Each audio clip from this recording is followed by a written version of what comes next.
अब यकीन हो गया। तो मित्रों, एक कागज मैंने सुबह ही डाला था, एक गीत को गजल में कन्वर्ट किया पहले तो, क्योंकि मुझे लगा गजल की नशिस्त है तो फिर मैं गीत कैसे सुना सकता हूँ। अब मालूम पड़ गया, लेकिन इस कागज का दुर्भाग्य था कि अब वो जो जा चुका वो तो जा चुका है। एक आंख से हंसते हैं हम, एक आंख से रो लेते हैं, एक हाथ से पाप किए हैं, एक हाथ से धो लेते हैं। एक आंख से हंसते हैं हम, एक आंख से रो लेते हैं, एक हाथ से पाप किए हैं, एक हाथ से धो लेते हैं। और बंटवारे की और जरूरत हमको कोई कहां बची है, जब जैसी सुविधा होती है वैसे ही हम वो लेते हैं। अलख जगाने वालों, तुम भी अपने घर जाकर सो जाओ। सोते सोते जाग रहे हम, जागे जागे सो लेते हैं। एक आंख से हंसते हैं हम, एक आंख से रो लेते हैं। जो मैं कह रहा था अपनी बहनों से जो सामने बैठी थी और जो इधर बैठी थी, कि इतनी देर में तो मेरे अंदर की स्त्री जाग चुकी है और मैं उसको वापस क्यों भेजूं, भला नहीं भेजना बनता। तो जो पहली रचना मैं आपसे सुना रहा हूं, उसमें स्त्री को लेकर के मेरे मन में जो कुछ है, और ईमानदारी से यही है। घर में 100 बार झगड़ा हो, पत्नी के साथ सबसे ज्यादा झगड़े होते हैं। 5 मिनट अगर वो घर से बाहर चली जाए तो सांस लेना मुश्किल हो जाता है। ये है कि स्त्री की अहमियत। सुबह हो गई, उठ जाओ नादान चिरैया भोली सी। सुबह हो गई, उठ जाओ नादान चिरैया भोली सी। इस जीवन की सब मुस्कानें तुमसे जिंदा रहनी है।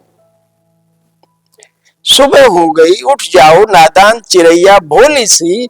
इस जीवन की सब मुस्कानें तुमसे जिंदा रहनी है। और मुरझाना मत, मुरझाना मत, भूले से भी मुरझाना मत, याद रहे प्रीति राग की सारी ताने तुमसे जिंदा रहनी। और धरती उसकी नर्म घास के हर तिनके में तुम ही हो। धरती उसकी नर्म घास के हर तिनके में तुम ही हो। आसमान की सभी विताने तुमसे जिंदा रहनी है। माँ हो, बेटी हो या बहना या कान्हा की कनुप्रिया, माँ हो, बेटी हो या बहना या कान्हा की कनुप्रिया, इस जीवन की सब पहचाने तुमसे जिंदा रहनी है। और सपने देखो, सपनों का श्रृंगार करो हे नत नयनी। सपने देखो, सपनों का श्रृंगार करो हे नत नयनी। क्षितिज तलक की सभी उड़ाने तुमसे जिंदा रहनी है। सुबह हो गई, उठ जाओ नादान चिरैया भोली सी। जब ये कविता इधर उधर फैली, कई लड़कियों के फोन आए कि ये मेरे लिए लिखी है। मैं कहना, ये केवल स्त्री मात्र के लिए है। मैं किसी का ठप्पा कैसे लगाऊं, झूठ मूठ, वो गुनाह हो जाएगा। सबके लिए है। चलो, अब मैं स्त्री पर ही आता हूं, कुछ और जाऊंगा ही नहीं, सब पलट दूंगा। चलो, नहीं, एक ब्लैंक वर्स आपने छूट दे दी ना कि भाई गजल वाला कोई बंधन नहीं है।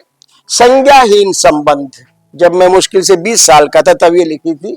और 18 साल की उम्र में पहली प्रेमिका ने छोड़ा था। 19 साल की में दूसरी से शादी कर ली मैंने। एक भावनात्मक विवाह होता है, और वो अगले ही दिन कॉलेज छोड़ के चली गए। तो इतना छूटना तो मेरे साथ रहा। एक दिन पत्नी के साथ किसी शूटिंग में था, लेक टंडन डायरेक्ट कर रहे थे, तो वो किसी और की पत्नी बनी थी और इतनी खुश थी।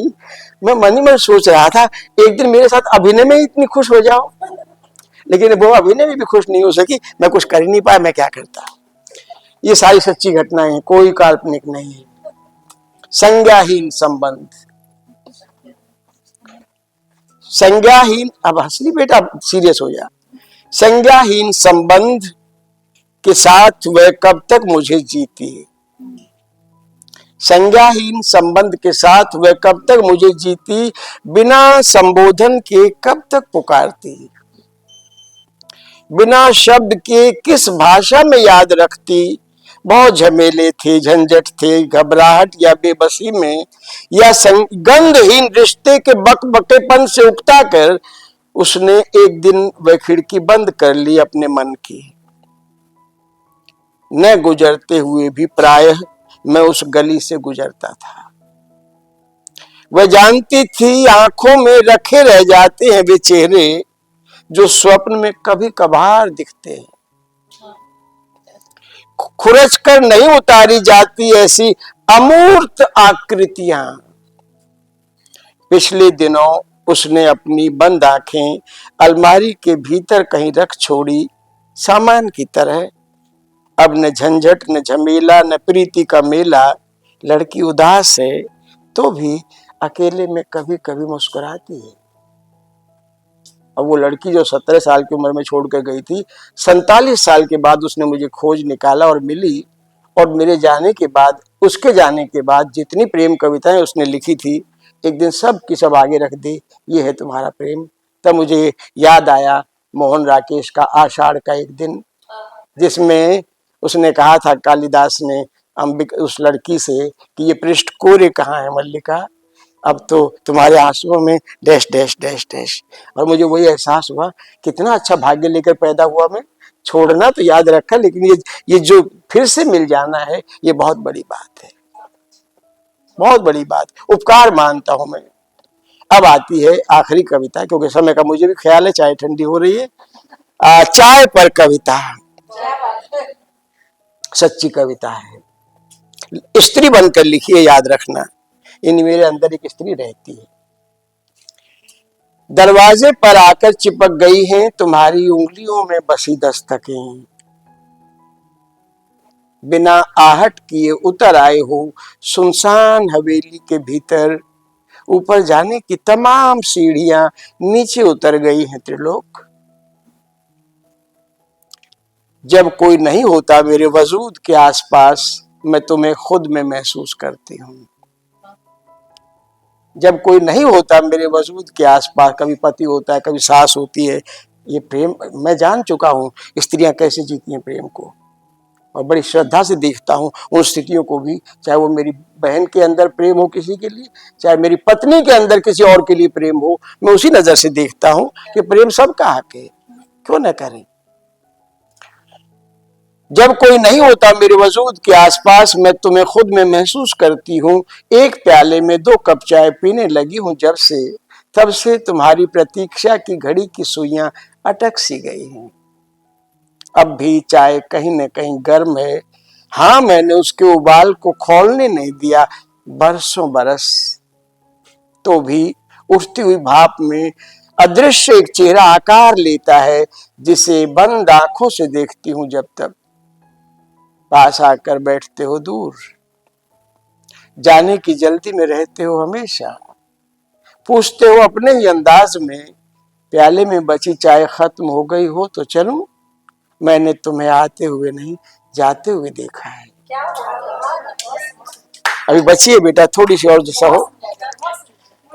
प्याले में बची चाय से इस वक्त नहीं उठ रही है भाप, बची है उसमें तुम्हारे हिस्से की प्रतीक्षा। उंगली डुबो कर चाटती हूँ बूंद भर एहसास, तुम हो और तुम ही नहीं हो पास। आखिरी टुकड़ा जो खुद चल कर आया वो ये था कि घर समेटते वक्त महसूस करती हूँ, जितना आए थे तुम उससे ज्यादा तो खुद को यहाँ छोड़कर चले गए। खत्म। प्रणाम।